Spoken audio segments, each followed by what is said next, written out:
The Doobie Brothers will be taking it to the Strip in the spring when the classic rock behemoths unveil a limited engagement in Las Vegas.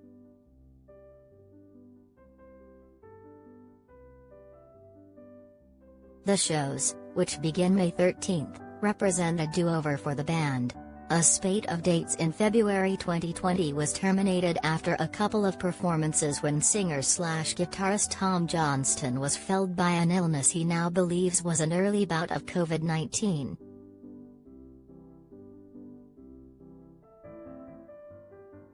The Doobie Brothers will commandeer the Zappos Theater at Planet Hollywood Resort and Casino for 8 dates, May 13th to 14th, 18, 20 to 21, 25 and 27 to 28. Tickets are on sale December 17th at 10 a.m. PT/1 p.m. ET via Ticketmaster.com/DoobieBrothersVegas. Various pre-sales will be available December 15th to 16th.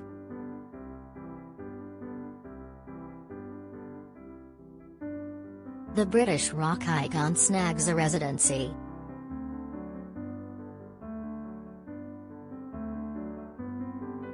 In October, the band wrapped the first part of its 50th anniversary tour, rescheduled from 2020, which featured the return of smoky-voiced singer-slash-keyboardist Michael McDonald.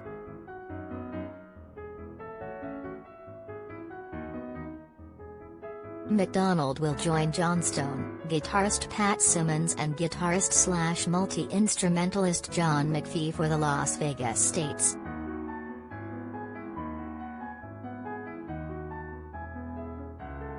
Both Johnston and McDonald spoke to USA Today in separate interviews to share their anticipation about being stationed in the vibrant entertainment city for a couple of weeks.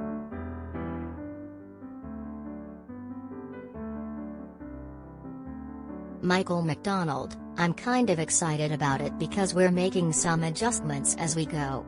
Keyboardist Bill Payne won't be with us next year because of his commitments with Little Feat, and nobody is sadder than me about that. So I'm readjusting my keyboard position. Vegas will be fun, anyway, but it's also a chance to get a jump on whatever changes I need to bring to the summer dates.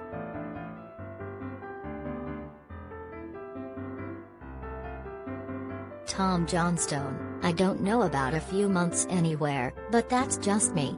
That's a long time to be in one place, like country artists in Branson, Missouri. I like to travel.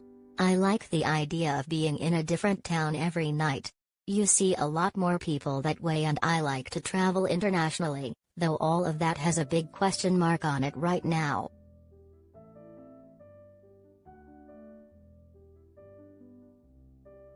Johnston: it's a neat place. I don't go to Vegas a lot on my own, but I don't go many places. But there are a lot of the great shows there.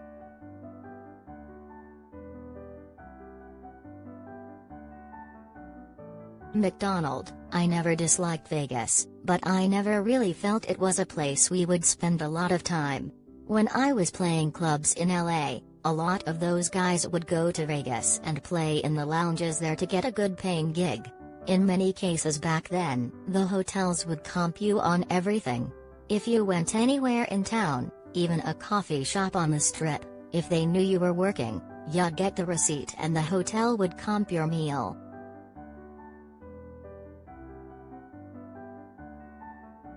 Johnston laughs: we used to gamble on the plane in the 70s, fooling around on the floor with a deck of cards, but that's about it.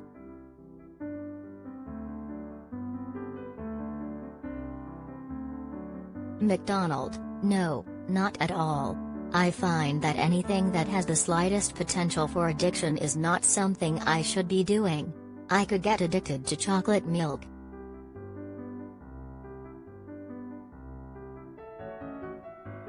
Usher talks playing the Las Vegas Strip.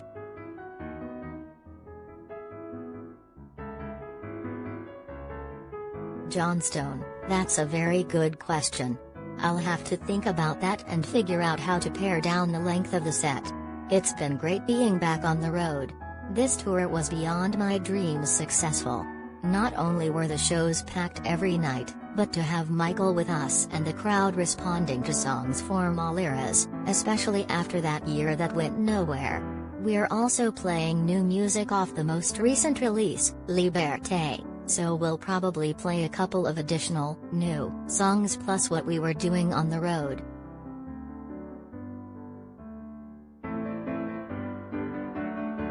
Johnstone. Assuming everything goes okay in the medical end of the world, we're booked all the way through the fall, and with Michael.